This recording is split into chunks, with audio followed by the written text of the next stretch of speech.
பரிசுத்தமும் கிருபையுள்ள நல்ல பிதாவே, அன்பின் தகப்பனே, ஆசீர்வாதமான இந்த நல்ல பரிசுத்த நாளின் காலை வேளைக்காக உமக்கு நன்றி சொல்லுகிறப்பா. நீ சர்வ வல்லமை உள்ள தேவன், எங்களோடு இருந்து எங்களை மட்டும் நடத்தி கொண்டிருக்கிறவர். இந்த பரிசுத்த நாளில் நம்முடைய ஆலயத்திலே கொண்டு வந்து பாடி துதித்துமை ஆராதிக்க எங்களுக்கு உதவி செய்ததுக்காக ஸ்தோத்திரம். தொடர்ந்து நம்முடைய பிரசன்னம் வெளிப்படட்டும். கடந்து வந்து எல்லா நம்முடைய பிள்ளைகளுக்காக நன்றி. வர தடைப்பட்டவர்களை நினைக்கிறோம், உற்சாகப்படுத்தோம். தயவும் கிருபையும் மகிமையும் பிரசன்னம் நம்முடைய பிள்ளைகளை சூழ் கொள்ளட்டும். ஆண்டவரே, புது புது ஆத்துமாக்கள் கடந்து வரட்டும். சபை இன்னும் வளரட்டும். ஆத்துமாக்கள் எண்ணிக்கை பெருகட்டும். மகிமையான எழுப்புதல் உண்டாகட்டும். சபை குறித்த தேவ திட்டங்களும் சித்தங்களும் நிறைவேறட்டும். தொடர்ந்து ஆவியானவர் கிரியை செய்யும். இந்த பகல் வேளை கர்த்தரை ஆராதிக்க வந்திருக்கிற நம்முடைய பிள்ளைகள் மேல் கர்த்தருடைய நிறைவான ஆசீர்வாதம் கடந்து வருவதாக. துன்பங்கள், தீரங்கள், பாரங்கள், வேதனைகள், துக்கங்கள், கவலைகள், கண்ணீர்கள், போராட்டங்கள், உபத்திரவங்கள் இயேசுவின் நாமத்தில் நீங்கி போவதாக. வியாதிகள், பலகீனங்கள், பிசாசின் கட்டுகள் முற்றிலுமாய் விலகி போவதாக. கர்த்தருடைய கிரியை நம்முடைய பிள்ளைகள் மேல வெளிப்படட்டும் ஐயா. கர்த்தருடைய வார்த்தைகளை தந்து கர்த்தர் உயிர்ப்பிக்கிறோ.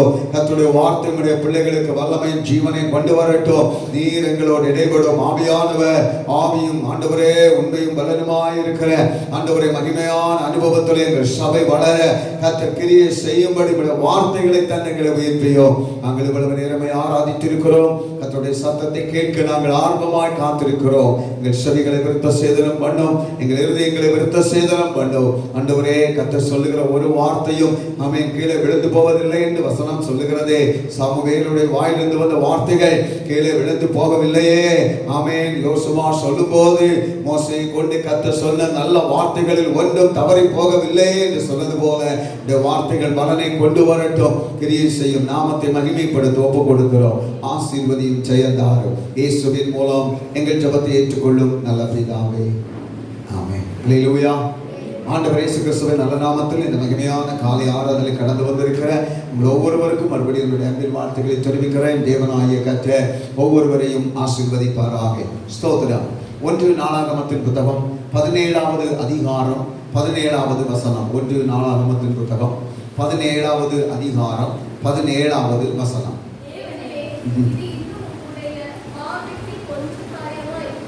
இது இன்னும் உம்முடைய பார்வைக்கு கொஞ்ச காரியமாக இருக்கிறது.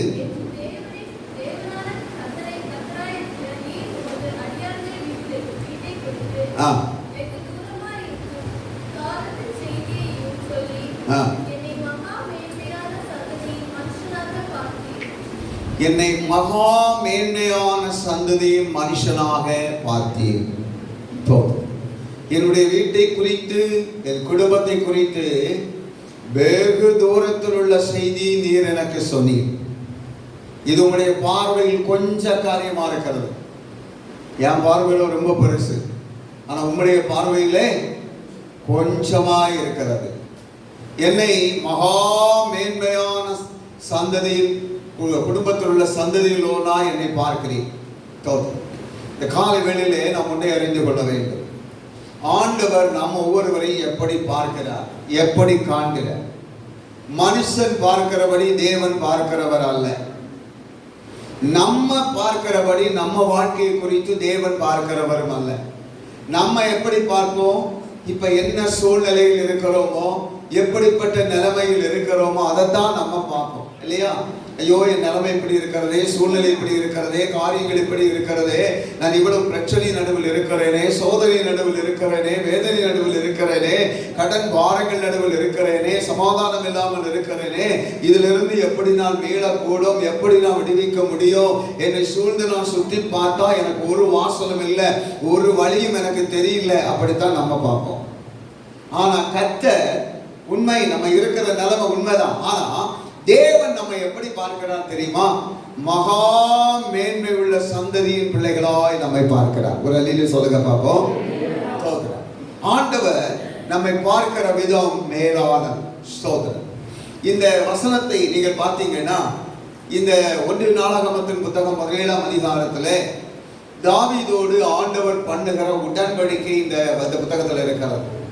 குறிப்பாக ஸ்தோத்திரம், தாவீதுடைய வாழ்க்கையிலே தாவீதை உணர்த்தி, அதாவது கடந்த காலத்தில் எப்படி இருந்தாய், இனி உன் வாழ்க்கை எப்படி இருக்கும், உன் மரண காலம் எப்படி இருக்கும், உன் சந்ததிகள் எப்படி இருப்பாங்க, உன் மரணத்துக்கு பிறகு, உன் காலத்துக்கு பிறகு உன் பிள்ளைகள் உன் குடும்பம் எப்படி இருக்கும் என்பதை குறித்து ஆண்டவர் தீர்க்கதரிசியை கொண்டு பேசுகிறார். அப்படி பேசும்போது இந்த வார்த்தைகளை கேட்க கேட்க கேட்க கேட்க இந்த ஸ்தோத்திரம் தாவீதுடைய உள்ளம் உடைகிறது. ஆண்டவர் மேல் அளவில்லாத அன்பு பொங்குகிறது. அவன் கண்களிலிருந்து ஆனந்த கண்ணீர் வருகிறது. எல்லா வார்த்தையும் பொறுமையோடு கேட்டுக்கொண்டிருந்தார். கேட்டு முடித்து விட்டு அவர் சொல்லுகிற ஒரு வார்த்தை தான் நம்ம வாசிக்க கேட்ட வார்த்தை. அவர் 3 காரியத்தை இந்த வசனத்திலே குறிப்பிட்டு சொல்லுகிறார். முதலாவது அவர் சொல்லுகிறது கவனித்து பாருங்க. அவர் என்ன சொல்லுகிறார் என்றால், தேவனே, இது இன்னும் உம்முடைய பார்வையில் கொஞ்சமா இருக்கிறது. என் வாழ்க்கையில நீ செய்ய போகிற, என் குடும்பத்தில் செய்ய போகிற, என் தலைமுறைகள் வாழ்க்கையில நீ செய்ய போகிற காரியம் உம்முடைய பார்வையில கொஞ்சம் காரியமா இருக்கு. அப்படின்னா இன்னும் எவ்வளவோ நீர் எனக்கு செய்ய வேண்டியது இருக்கிறது. எனக்கு சொன்னதை மட்டுமல்ல, எனக்கு சொல்லாத எவ்வளவோ நீ செய்ய போகிறீர். அடுத்து சொல்லுகிறார், என் குடும்பத்தை குறித்து வெகு தூரத்தில் உள்ள செய்தியை நீ சொல்லுகிறீர். வெகு தூரத்தில் உள்ள செய்தி, பல வருடங்கள், பல தலைமுறைகள், பல ஆயிரக்கணக்கான வருடங்களுக்கு பின்னால உன் சந்ததிகள் சந்தானம் எப்படி இருக்கும் என்பதை மனுஷ முறையில் சொல்றபடியே நீர் எனக்கு சொல்லி இருக்கிறீர்.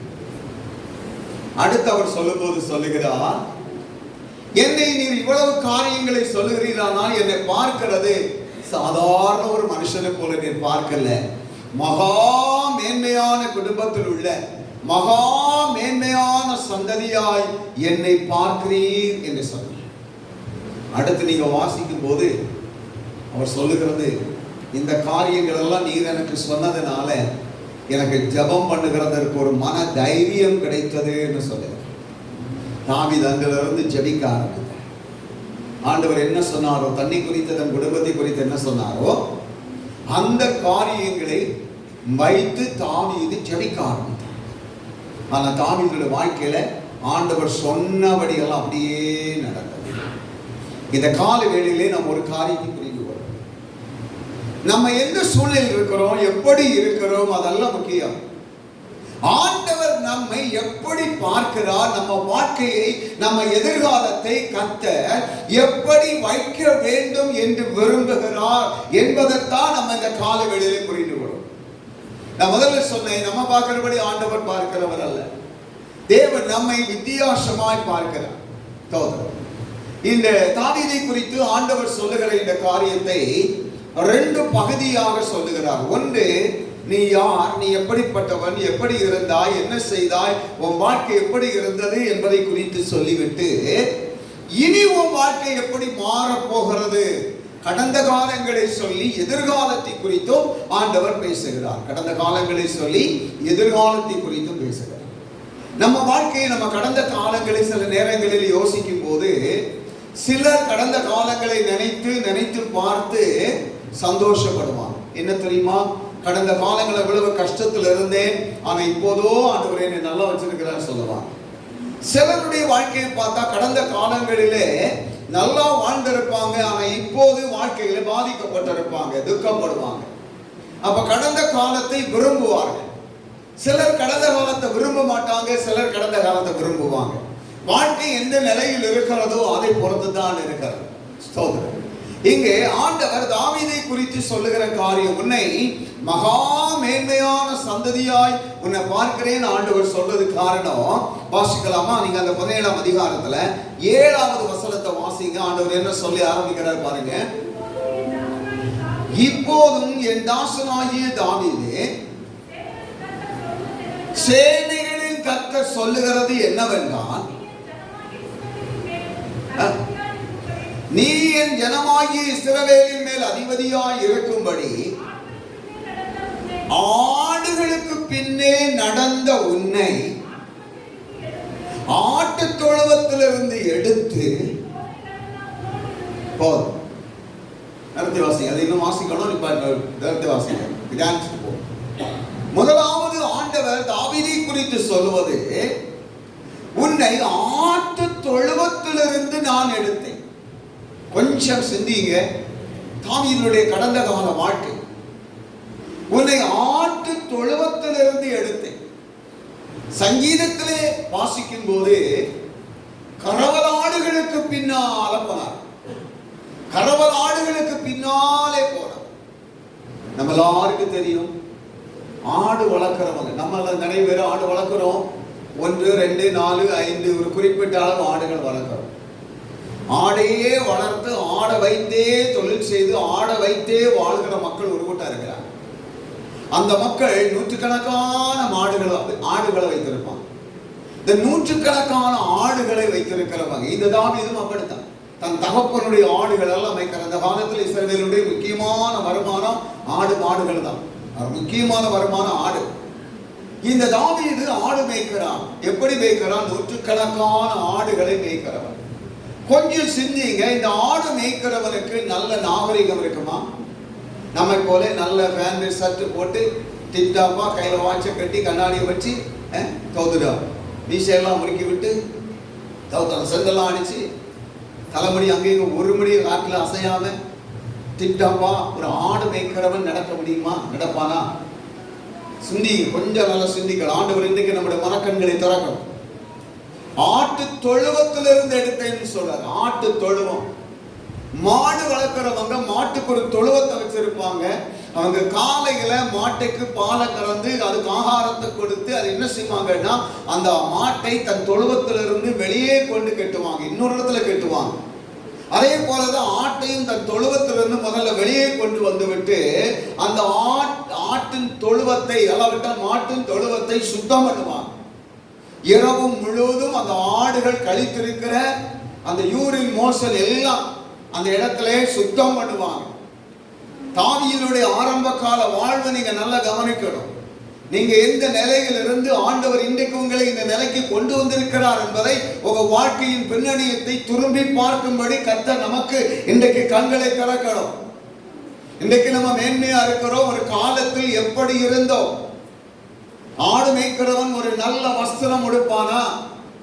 ஆடு மேய்க்கிறவன் ஒரு நல்ல ஒரு 4 பேர் மத்தியில ஒரு நல்ல தரமான விதத்திலே நிற்பானா?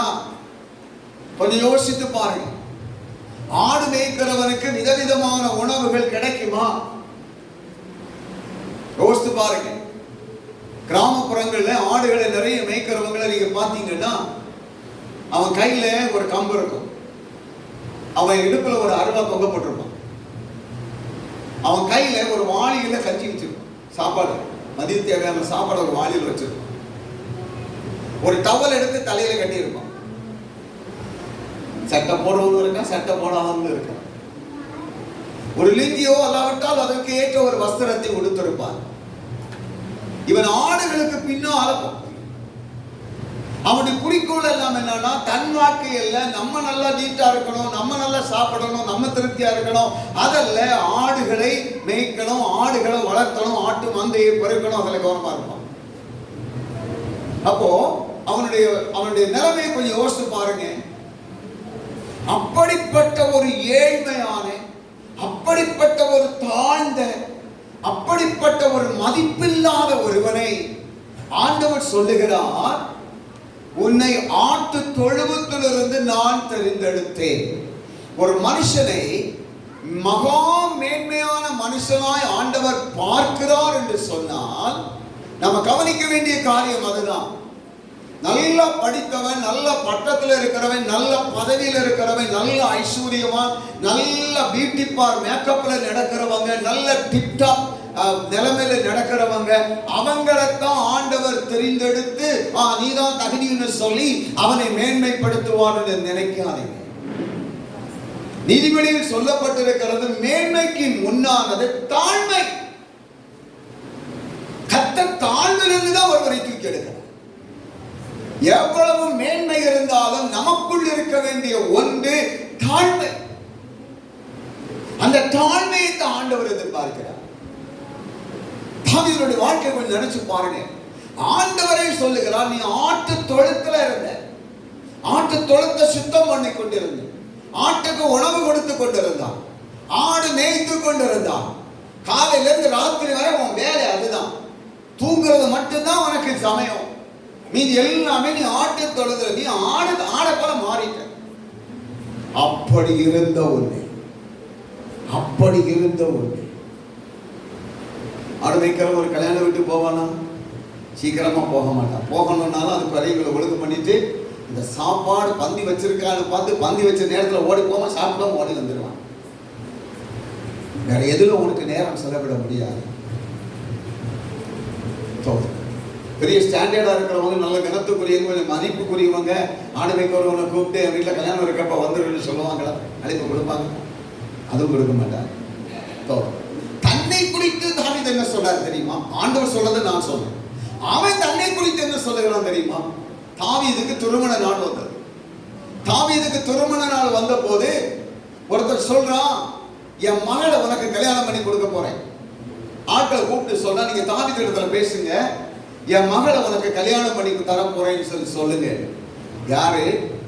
சவுல் ராஜா. சவுல் ராஜா சொல்லுகிறார். ஆட்டு தொழுதுல கிடக்கிறவன் ராஜாவுடைய வீட்டுல போய் ராஜாவுடைய மகளை கல்யாணம் பண்றதுக்கு முடியுமா? அவனுக்கு தகுதியாது? யோசிச்சு பாருங்க. ஒரு மனுஷன் ஆண்டவர் மேன்மைப்படுத்தும் போது அவனை எந்த நிலைக்கு கொண்டு வர்றார்? ஆட்டு தொழுதுல தான் கிடந்தான். ஆட்டு தொழுவதில தான் கிடந்தான்.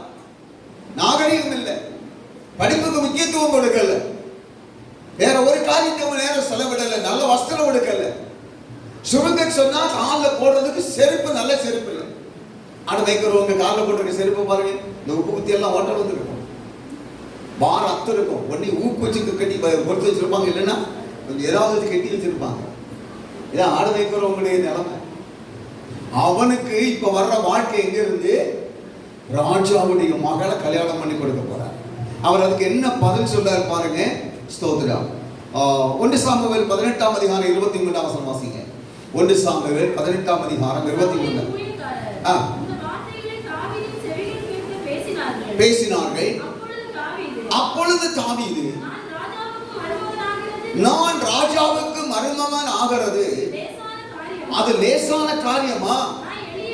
நான் எளியவனும் அற்பமாய் எண்ணப்பட்டவன். அப்ப ஆட்டு தொழுதுல கிடக்கிறவன் எப்படிப்பட்டவனா இருக்கிறான்? எளியவனும் அற்பமாய் எண்ணப்பட்டவன். அவனை பார்த்து ஆண்டவர் சொல்லுகிற வார்த்தை, அவனை பார்த்து ஆண்டவர் சொல்லுகிற வார்த்தைகள். இந்த வார்த்தைகளை சொல்லி முடிச்ச உடனே அவன் சொல்லுகிறான், என்னை ஆட்டு தொழுவத்தில் கிடந்த என்னை மகா மேன்மையின் சந்ததியின் மனுஷனாய் நீர் பார்க்கிறீர் ஆண்டவரே. எப்படி அவனுடைய உள்ளம் உடைந்து அப்படியே ஆனந்த கண்ணீர் வந்திருக்கு. யோசித்து பாருங்க. கடந்த காலங்களை நினைச்சு பார்த்துருப்பானா இல்லையா? கடந்த காலங்களை யோசித்து பார்த்துருப்பானா இல்லையா? ஒரு நேர ஆகாரத்துக்கு வழி இல்லை, 4 பேர் மத்தியில் டீசெண்டா நிற்கிறதுக்கு தகுதி கிடையாது, எல்லாரும் அற்பமா என்றாங்க. யுத்த களத்துல சகோதரர்கள் இருக்கிறாங்க. தகப்பன் போய் விசாரித்து விட்டு வா என்று சொல்லும் போது அந்த யுத்த களத்துக்கு போன இடத்துல கூட பிறந்த சகோதரன் சொல்லுகிறான், கொஞ்சம் ஆடுவோம் கையில இருந்தே, நீ ஆடு மேய்ச்சிட்டு இருந்தாயே, அது என்ன பண்ணிட்டு இங்க வந்த, ஓடுன்னு சொல்றான். தன் சொந்த சகோதரன் கூட, அவன் ராணுவத்துல இருக்கிறான். இவனை பார்த்து சொல்றான், நீ ஆட்டுக்கு பின்னால போ, நீ ஆட்டு தொழுதுக்கு போ. அவன் சொல்லுகிறான். அற்பமா எண்ணப்படுகிறவன் சகோதரர்களாலே, குடும்பத்தினர்களாலே, உறவினர்களாலே, சொந்த பந்துக்களாலே, அக்கம் பக்கத்தில் உள்ளவர்களாலே, அறிமுகமானவர்களாலே, நண்பர்கள் சிநேகிதர்களாலே அற்பமா எண்ணப்பட்டவன். இந்த காலை வெளியில் எத்தனை பேர் எப்படி இருக்கிறீங்க? இந்த காலை வெளியில் உங்க வாழ்க்கை இன்னைக்கு எப்படி? அந்த நிலைமையில் எத்தனை பேர் வந்து இருக்கிறீங்க? கர்த்தர் உங்களை பார்த்து தான் சொல்லுகிறார், உங்களை ஆண்டவர் உலகம் அற்பமானவர் என்று சொல்லலாம், அற்பமானவள் என்று சொல்லலாம், ஆனால் மகா மேன்மையான சந்ததியின் பிள்ளைகளாய் கர்த்தர் பார்க்கிறார். கடந்த காலத்தை ஆண்டவர் ஞாபகப்படுத்துகிறார். அதான் சொன்னேன், நம்ம இப்ப இருக்கிற சூழ்நிலையை பார்ப்போம். ஆண்டவரோ நம்ம வாழ்க்கை, நம்முடைய சந்ததிகளை நம்மையும் எவ்வளவு மேன்மையாய் வைக்க வேண்டும் என்று விரும்புகிறாரோ அதை குறித்து ஆண்டவர் பார்க்கிறார். அடுத்து ஆண்டவர் சொல்லுகிற வார்த்தை பாருங்க. முதல்ல சொன்னார், உன்னை ஆட்டு தொழுவத்திலிருந்து எடுத்தேன். அடுத்து என்ன சொல்றாரு வாசிங்க. நீ போன இடமெல்லாம் உன்னோடு இருந்தேன். ஆண்டவர் உங்க கூட இருந்தாரா? ஆண்டவர் இயேசுவை நீங்க ஏற்றுக்கொண்டதிலிருந்து எத்தனையோ சோதனைகள், வேதனைகள், பாடுகள், உபத்திரவங்கள், போராட்டங்கள், துன்பங்கள், கஷ்டங்கள், கவலைகள், கண்ணீர்கள், மரண கண்ணீர்கள், வியாதிகள், ஆபத்துக்கள், நெருக்கங்கள், கடன் சுமைகள், அங்கலாய்ப்பு, தனிமையில் விடப்பட்ட அனுபவங்கள், இதெல்லாம் நம்ம வாழ்க்கையில நம்ம சந்தித்திருக்கிறோம். இந்த பாதையை நம்ம கடந்துதான் வந்திருக்கிறோம். ஆனால் தேவன் என்ன சொல்லுகிறார்? நீ போன இடமெல்லாம் உன்னோடு கூட இருந்திருக்கிறேன். அல்லேலூயா. யோசிச்சு பாருங்க, நமக்கு வந்த பிரச்சனைகள், ஆபத்துகள், கஷ்டங்கள், துன்பங்கள் எல்லாம் இன்றைக்கோ நம்ம மறித்து போயிருக்க வேண்டியவங்க.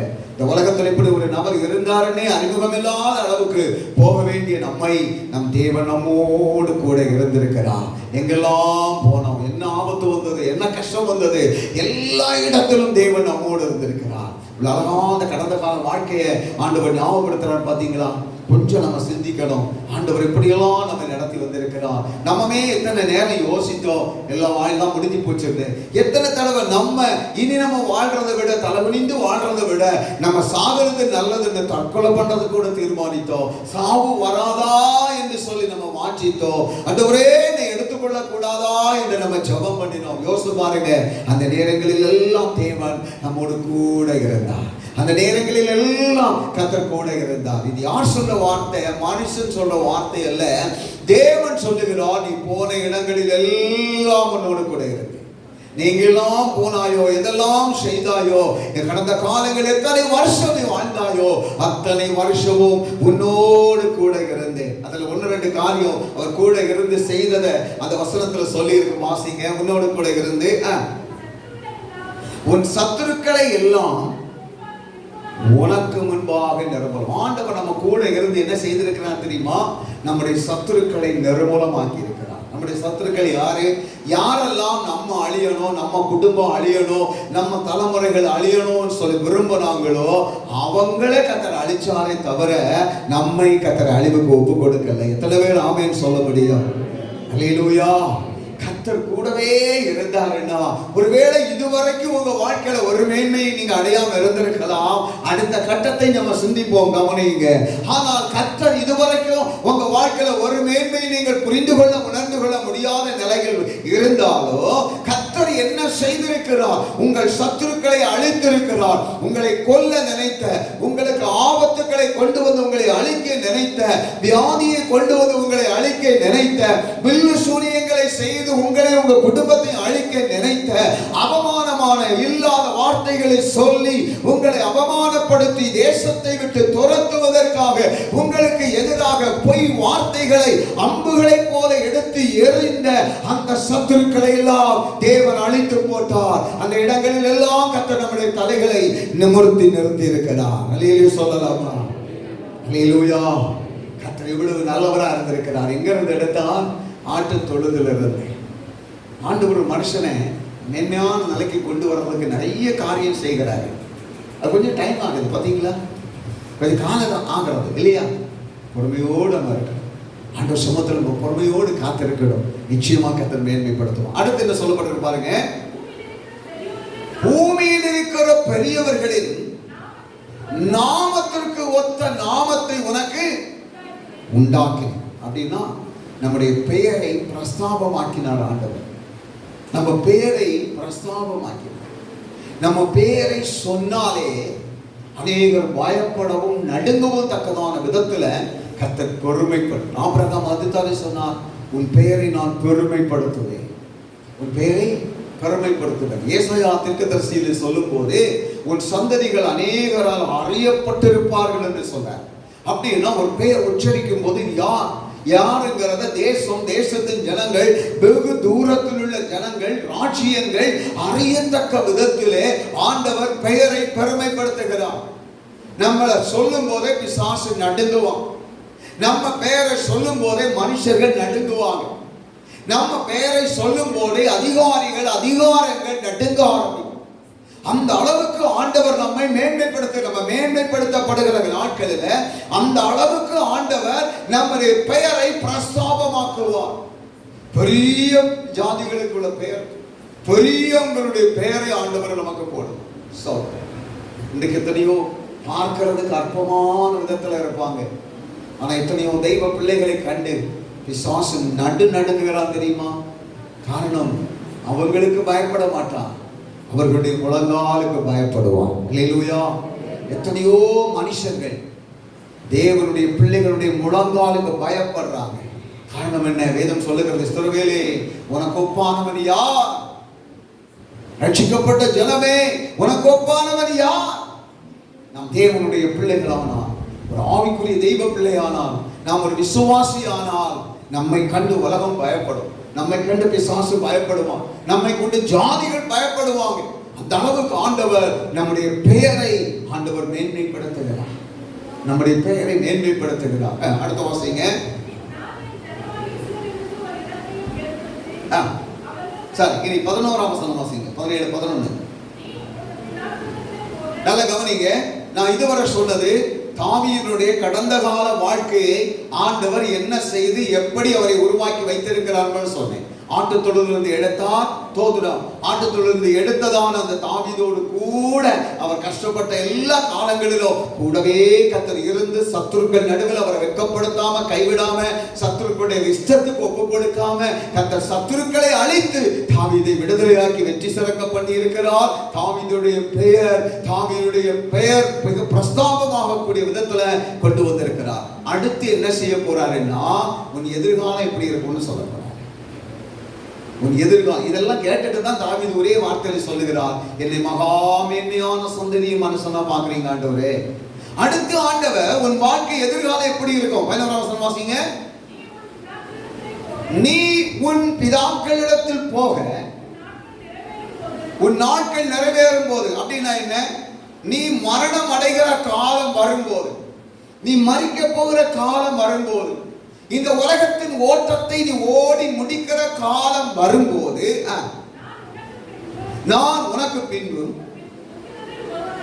உன் பித்ருனாகிய ஒருவரில் உன் சந்ததியை எழும்ப பண்ணி ராஜ்யத்தை நிலைப்படுத்துவேன். அவன் எனக்கான ஆலயத்தை கட்டுவான், அவன் சிங்காசனத்தை என்னென்றைக்கு நிலைக்க பண்ணுவேன். நான் அவனுக்கு பிதாவா இருப்பேன், அவன் எனக்கு குமாரனாய் இருப்பான். ஒரு அல்லேலூயா சொல்லுங்க எல்லாரும். இது தேவன் பண்ணுகிற ஒரு உடன்படிக்கை, கர்த்தர் தாவீதோடு பண்ணுகிற உடன்படிக்கை. நீ மரிக்க போகிற காலத்துல உன் கண் எதை காணும்? உன் குடும்பம் எப்படி இருக்கும்? உன் பிள்ளைகள் எப்படி இருப்பாங்க? ஆண்டவர் அதை குறித்து ஒரு உடன்படிக்கை பண்றார். அந்த உடன்படிக்கையில எத்தனை காரியம் இருக்கு பாருங்க, என்னெல்லாம் சொல்றாரு பாருங்க. கிட்டத்தட்ட ஒரு 4 காரியத்தை சொல்றாரு. முதலாவது அவர் சொல்லும் போது, உன் சந்ததியை நான் எழுப்புவேன், உன் பிள்ளைகளை நான் எழுப்புவேன், உன் தலைமுறைகளை நான் எழுப்புவேன், அவர்கள் எனக்கு ஆலயத்தை கட்டுவார்கள். ஒரு சொல்லுங்க பாப்போம். ஆலயத்தை கட்டுவார்கள். இந்த காலவேளை ஆண்டவர் உங்களை பார்த்து சொல்லுவது அதுதான். நம்முடைய தலைமுறைகளை கொண்டு தேவன் தம்முடைய ராஜ்யத்தை கட்டுவார், தம்முடைய ஊழியத்தை கட்டுவார், தம்முடைய சபை ஆண்டவர் கட்டுவார். இருக்கிற எத்தனை பிள்ளைகள் யாருக்கு தெரியும்? இப்ப இருக்கிற சூழ்நிலை நம்ம பார்க்க கூடாது. நமக்கு கிராம ஊழியம் ஒண்ணு இருக்கு இல்லையா? கிராமங்கள்ல சபைகள் கட்டப்பட வேண்டிய அவசியம் இருக்கு. ராலபுரத்துல இடம் வாங்குறதுக்கு நம்ம ஒரே ஒரு நபர் சோத்திரம் அந்த இடம் வாங்குறதுக்குள்ள காசு கொடுத்தாங்க. 4 சென்ட் இடத்தை வாங்கணும், ஆலயத்தை கட்டணும். அதை போல விட்டாதார்களும் இருக்கும். தோத்துடும். எங்க இருந்து நமக்கு வெளிநாட்டு பணம் வரல. நல்ல கவனிச்சு, எல்லாமே இங்க இருக்கிற இந்த ஆட்டுக்குட்டிகளும் ஆட்டு தொழுவும் தோத்துடும். கர்த்தர் எழும்ப பண்ணுகிறவர். நம்ம தலைமுறைகளை, நம்ம சந்ததிகளை தேவன் ஆசீர்வதித்து நம்ம பிள்ளைகள் இருதயத்திலே கர்த்தருடைய ஊழியத்தை குறித்த பாரத்தை குறித்து, சபையை குறித்த பாரத்தை கொடுத்து, தேசத்தின் அழிந்து போகிற மக்களை குறித்த பாரத்தை கொடுத்து, நம்முடைய தலைமுறைகளை கொண்டு அவர் ஆலயங்களை கட்டுவார், அவர் சபைகளை கட்டுவார், அவர் ஊழியத்தை கட்டுவார். எத்தனை பேர் நம்புறீங்க? ஒரு அல்லேலூயா சொல்லுங்க பாப்பா. நம்ம இன்னைக்கு நம்ம பிள்ளைகளை எப்படியோ பார்க்கிறோம், ஆனா கர்த்தர் பார்க்கிறது மகா மேன்மை உள்ள சந்ததியாய் நம்முடைய தலைமுறைகளை பார்க்க. யூத் மீட்டிங் நடத்தும்போது பிள்ளைகளுக்கு நான் சொல்ற ஒரு வலியுறுத்தி சொல்ல காரியம் இப்படித்தான். இப்ப நீங்க இருக்கிறத பார்க்காதீங்க, இன்னும் 10 வருஷம் தாண்டி, இன்னும் 15 வருஷம் தாண்டி, இத்தனை வயசுல உன் ஆண்டவர் இவ்வளவு மேன்மையா கொண்டு வருவார். நீ நம்பு. அந்த எதிர்பார்ப்பு உனக்கு இருக்கட்டும். அதை நோக்கி உன்னுடைய வாழ்க்கை நீ தொடரு. இப்பவே உன் வாழ்க்கை நாசப்படுத்திடாத. இப்பவே உன் வாழ்க்கை நீ சீர்கெடுக்கிறாங்க. இப்பவே உன் வாழ்க்கை திசை மாறிடாம. இதைத்தான் நாங்கள் வாலிபர் கூட்டத்தில் பிள்ளைகளுக்கு நாங்கள் வலியுறுத்தி சொல்லுவோம். தங்கள் வாழ்க்கையின் எதிர்காலத்தை குறித்த ஒரு தரிசனத்தை பிள்ளைகளுக்குள்ளே புகட்டுகிறது. தோத்துறோம். அநேக பிள்ளைகள் வாழ்க்கை வந்து தீர்க்க தரிசனமா அமைந்திருக்கிறது, இன்னும் அமைய போகிறது. அல்லேலூயா. தோத்துறோம். அப்போ நல்ல கவனிங்க, உன் சந்ததிகளை எழுப்புவேன். வேதம் சொல்லுகிறது, உன் சந்ததிகள் கர்த்தரால் போதிக்கப்பட்டிருப்பார்கள். உன் சந்ததிகளின் சமாதானம், உன் பிள்ளைகளின் சமாதானம் உனக்கு பெரிதாக. இன்னைக்கு எத்தனை பெற்றோர் பிள்ளைகளை நினைத்து வேதனைப்படுறீங்க, கண்ணீர் விடுறீங்க, அந்த ரங்கத்துல கதறி கதறி கதறி அழுகிறீங்க பிள்ளைகளுக்காக. கர்த்தர் சொல்லுகிற வார்த்தை கவனிங்க. இப்ப இருக்கிற நீங்க ஜெபிக்க ஜெபிக்க ஜெபிக்க உங்க பிள்ளைகள் நிலைமை ரொம்ப மோசமா போயிட்டு இருக்கா. பிள்ளைகள் உலகத்துக்குள்ள போயிட்டாங்களா, பாவத்துக்குள்ள போயிட்டாங்களா, சிற்றுமகளுக்குள்ள போயிட்டாங்களா, அழிவின் பாதையை தேடுறாங்களா? கவலைப்படாதீங்க. கர்த்தர் உங்க பிள்ளைகளை சரியான நேரத்துல திருத்துவார். சரியான நேரத்தில் திருத்தி கர்த்தருக்காக எழும்ப பண்ணுவார். அல்லேலூயா. கர்த்தருக்காக எழும்ப பண்ணுவார். சபையிலே தூண்களாக எழும்ப பண்ணுவார். தேவ ராஜ்யம் கட்டுகிற ஆமென் வீரர்களாக கர்த்தர் எழும்ப பண்ணுவார். கர்த்தருக்கென்று மகிமையான வாசஸ்தலங்களை, ஆலயங்களை கட்டுகிற சந்ததிகளாய் நம்முடைய சந்ததிகளை கர்த்தர் எழுப்புவார். அல்லேலூயா. அடுத்து சொல்லப்பட்டிருக்கிறது, ஸ்தோத்திரம், அவன் சிங்காசனம் நிலைத்திருக்கும். அவன் சிங்காசனம் நிலைத்திருக்கும்.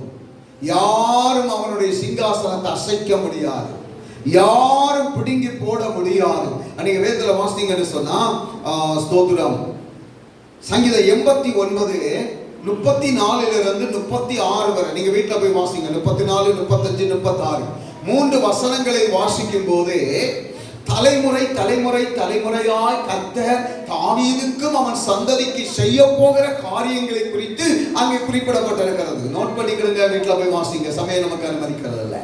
சங்கீதம் தோத்திரம் 89, 34, 36 இது ஒரு சந்ததியில் ஒருவனை அல்லாவிட்டால் ஒரு தலைமுறை என்று அல்ல, தலைமுறை தலைமுறை தலைமுறை தலைமுறை தலைமுறையாய் அதைத்தான் இங்கே சொல்லப்பட்டிருக்கிறது. அவன் சிங்காசனம் நிலைக்கும். யாருமே அதற்கு எதிராக எழுப்பி சிங்காசனத்தை கவிழ்த்து போட முடியாது. அவன் ஸ்தானத்தை அசைக்க முடியாது. கர்த்தர் உட்கார வைக்கிற, தேவன் ஏற்படுத்தி கொடுக்கிற அந்த மகிமையான சிங்காசன வாழ்வை யாரும் தடுக்கவோ அழிக்கவோ இல்லாமல் ஆக்கவோ முடியாது.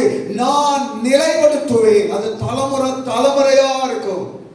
ஆண்டவர் மேன்மையான மனுஷனா பார்க்கிறாருன்னா அவன் சந்ததியை எவ்வளவு மேன்மையா வைக்கிறதுக்கு கர்த்தர் சித்தம் கொண்டு இருக்கிறார் பாருங்க. அடுத்து சொல்லப்பட்டிருக்கிறது, என் கிருபை அவனை விட்டு விலகவே செய்யாது. வாழ்க்கையில எதிர்லாட்டாலும் பரவாயில்ல, நமக்கு நம்முடைய சந்ததிக்கும் தேவ கிருபை கிடைத்தா போதும் இல்லையா? போன வாரம் நம்ம தியானித்தோம், நோவாவுக்கு கர்த்தருடைய கண்களில் கிருபை கிடைத்தது. தேவ கிருபை. கர்த்தர் பண்ற உடன்படிக்கை பார்த்தீங்களா? உன் சந்ததியை நான் எழுப்பி அவனை கொண்டு நான் ஆலயத்தை கட்டுவேன். உன் சந்ததியை கொண்டு ஆலயத்தை கட்டுவேன். அவனுக்கு ஒரு சிங்காசனத்தை ஏற்படுத்துவேன். அந்த சிங்காசனத்தை ஒருவன் அசைக்க முடியாது. அது தலைமுறை தலைமுறை தலைமுறையா இருக்கும். அடுத்து சொல்லுகிற வார்த்தை பாருங்க, அந்த கிருபையை உன் சந்ததியை விட்டு நான் மாற்றவே மாட்டேன். அது எத்தனை தலைமுறை முன்னிலிருந்து தோன்றினாலும் உலகம் முடிகிறது வரைகளும் அந்த கிருபை வெளிப்படும். வேதம் சொல்லுகிறது, ஆதியிலே வார்த்தை இருந்தது, அந்த வார்த்தை தேவனிடத்தில் இருந்தது, அந்த வார்த்தை தேவனாய் இருந்தது. அது கிருபையினாலும் சத்தியத்தினாலும் நிறைந்ததாய் இயேசு என்ற பெயரில் வெளிப்பட்டது. ஒரு சொல்லுங்க பார்ப்போம். இந்த தாவீதுக்கு ஆண்டவர் பண்ணின எத்தனை ஆயிரக்கணக்கான வருஷத்துக்கு பிறகு அந்த கிருபை இயேசுவாக வெளிப்பட்டது பார்த்தீங்களா? ஆண்டவர் சொன்ன வார்த்தை மாறவில்லை.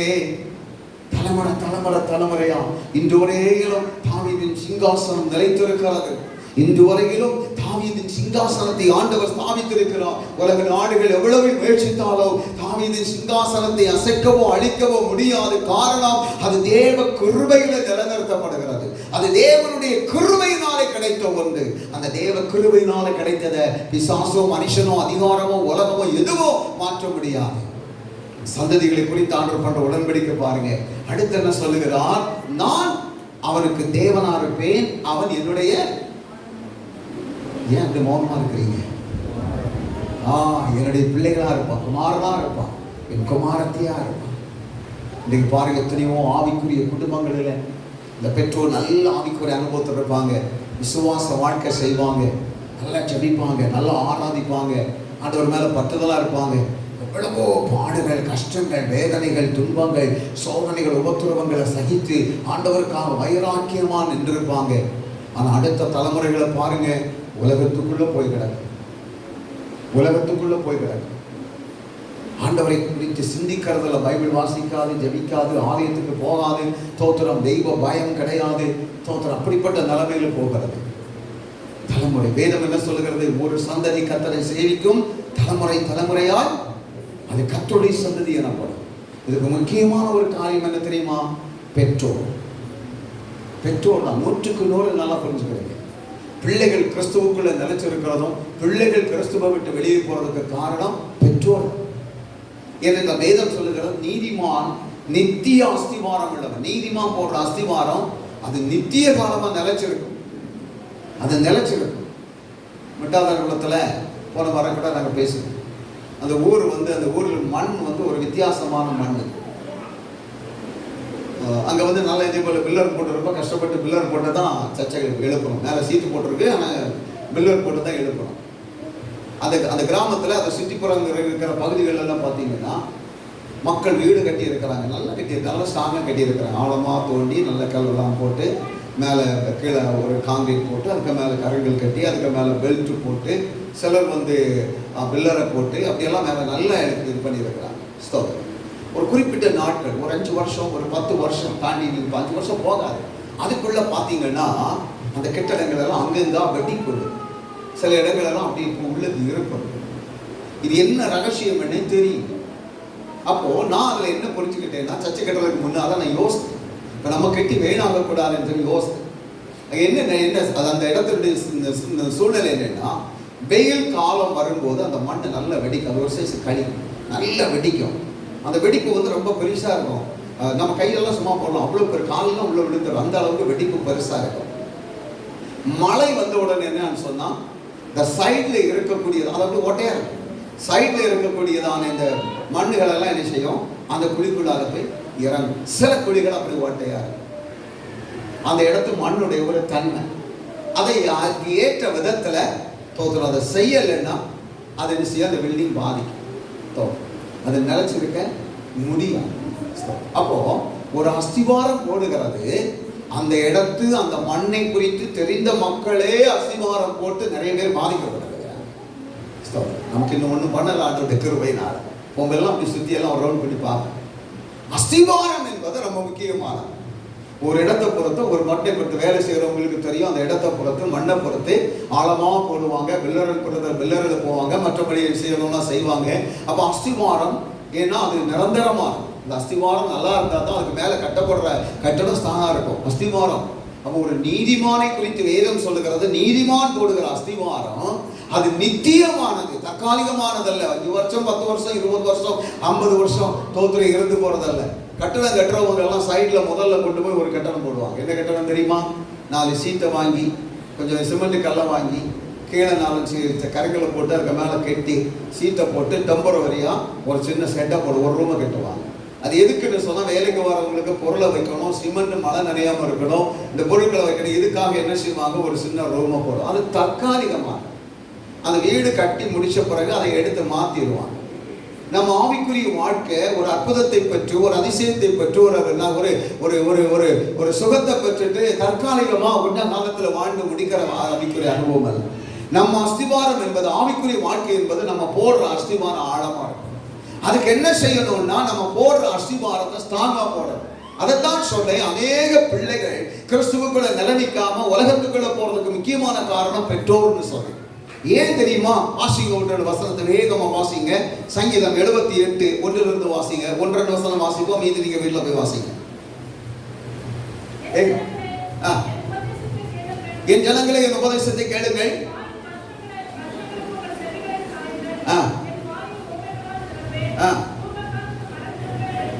நல்ல கவனிங்க, பூர்வ காலத்து மறைப்பொருட்களை நான் வெளிப்படுத்துவேன். நல்ல கவனிங்க, பூர்வ காலத்தின் மறைப்பொருட்களை நாங்கள் கேள்விப்பட்டு அறிந்தோம். யார் சொல்றது? பின் தலைமுறைகள் சொல்றது, பின் சந்ததிகள் சொல்றது. பூர்வ காலத்து தலைமுறை காரியங்களை கேள்விப்பட்டு அறிந்தோம். எங்கள் பிதாக்கள் அவைகளை எங்களுக்கு தெரிவித்தார். போதும், இனி உள்ளதை நீங்க வீட்டுல போய் வாசி. நம்ம என்ன விதை போடுறோம் நம்ம பிள்ளைகளுக்குள்ள, நம்ம போடுற அஸ்திவாரம் எப்படி இருக்கு? நம்ம தலைமுறைகள் கிறிஸ்துவுக்குள் இருக்கணும், ஆண்டவருடைய நாமத்துக்கு மகிமையா இருக்கணும். நம்ம தலைமுறைகளை மேன்மைப்படுத்தணும், உயர்ந்த ஸ்தானத்திற்கு கொண்டு வரணும். அதுக்கு நம்ம செய்ய வேண்டிய காரியம் என்ன? நம்ம தலைமுறைகளுக்கு போடுகிற அஸ்திவாரம் தான்.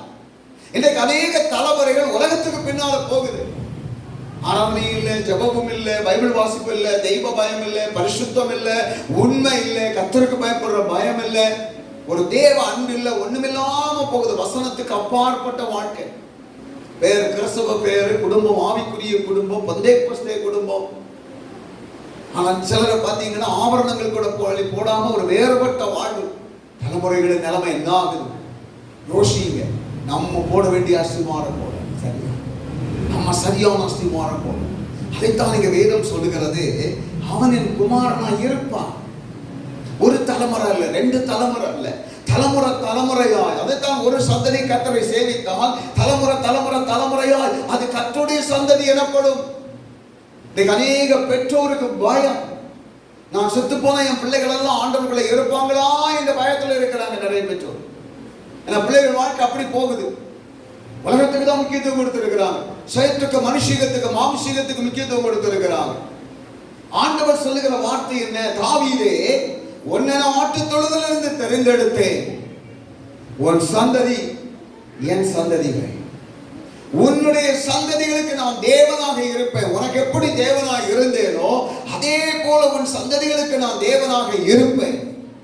அவன் என் குமாரனாய் இருப்பான், அவர்கள் பிள்ளைகளாக இருப்பார்கள். யார் சொன்ன வார்த்தை? கர்த்தர் சொன்ன வார்த்தை. நம்ம விதைக்க வேண்டியதை சரியா விதைத்து நம்ம போட வேண்டிய அஸ்திவாரம் சரியா போட்டால் அந்த பிள்ளைகள் நம்ம பின்பற்றின விதத்துல கர்த்தரை பின்பற்றாமல் இருந்தால் ஆண்டவர் அடி கொடுத்து சிக்ஷித்து அந்த பிள்ளைகளை தன் ஸ்தானத்துல கொண்டு வருவார். எத்தனை பேர் நம்புறீங்க? நிறைய பேருக்கு அங்கதான் இருக்கு பயம். ஐயோ, ஆண்டவர் என் பிள்ளையை தொற்றக்கூடாது, ஆண்டவர் என் பிள்ளை என்ன செய்யக்கூடாது, தொற்றக்கூடாது. கீழ்ப்படியாத பிள்ளைகளுக்கு அடிமை. நம்ம பெற்றோர் இந்த காலத்தில் பிள்ளைகளை அடிச்சு வளர்க்கறது இல்லை. ஏன்னா கம்பு கையில் எடுத்தோம்னு சொல்லி நான் அடிச்ச நான் செத்துருவேன். ஏதோ ஒரு பிள்ளைங்க இருக்கு அடிக்கிறது இல்லை.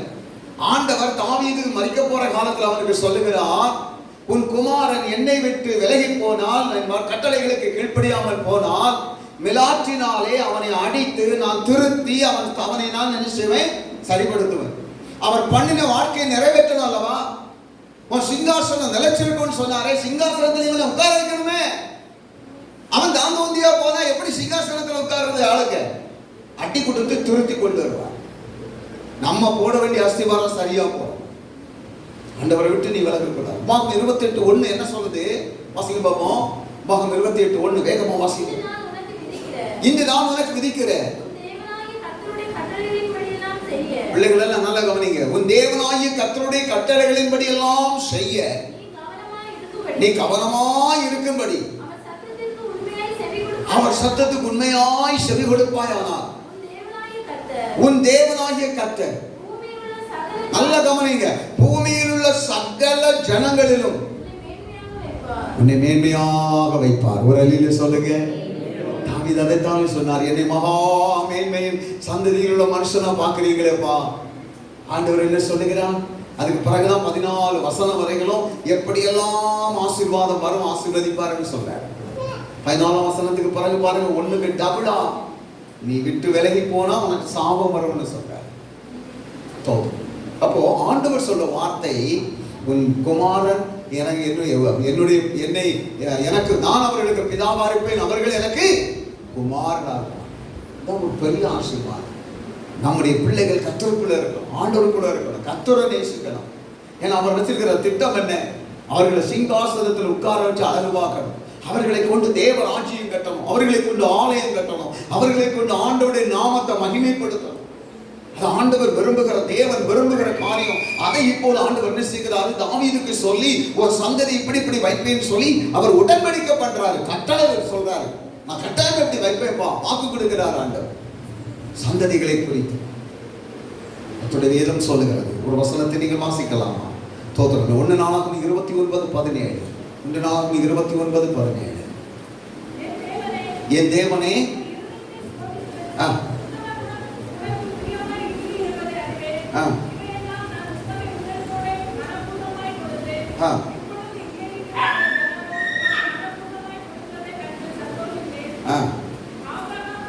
இல்ல 1 நாளாகமத்தின் புஸ்தகம் 29:17.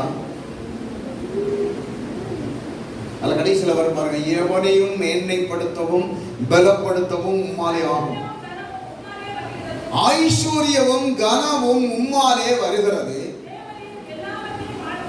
தேவரில் எல்லாவற்றையும் ஆளுகிறவர், உம்முடைய கரத்திலே சத்துவமும் வல்லமையும் இருக்கிறது. நல்ல கவனிங்க, எவனையும் எவளையும். அதான் ஆட்டு தொழுதுல இருந்தான்னு பார்த்தாலே ஆட்டு பிய வாரிட்டு கிடந்தவன், ஆட்டு மூளை வாரி கொண்டு இருந்தவன். அவன் சொல்றான், இப்போ எவனையும் மேன்மைப்படுத்தவும் பலப்படுத்தவும் உம்முடைய கரத்தினால் ஆகும். எத்தனை பேர் ஆமென் சொல்றீங்க? உங்க வாழ்க்கையை மேன்மைப்படுத்தவும் பலப்படுத்தவும் தேவனுடைய கரத்தினால் ஆகும். கடந்த கால வாழ்க்கையை யோசிங்க, இப்ப இருக்கிற நிலைமையை பாருங்க. அடுத்த ஆண்டவர் நம்மை, நம்முடைய சந்ததிகளை எந்த நிலைமைக்கு கொண்டு வர போகிறார் என்பதை கொஞ்சம் மனக்கண்களை திறந்து பாருங்க. அதை பார்த்து தான் சொல்லுகிறான். என் குடும்பத்தை குறித்து தூரத்தில் உள்ள செய்தியை நீர் எனக்கு சொன்னீரே, இதெல்லாம் உம்மை பார்வையிலே கொஞ்சமா இருக்கிறது. என்னையோ மகா மேன்மையின் சந்ததியாய் நீர் என்னை பார்க்கிறீரே என்று சொன்னார்.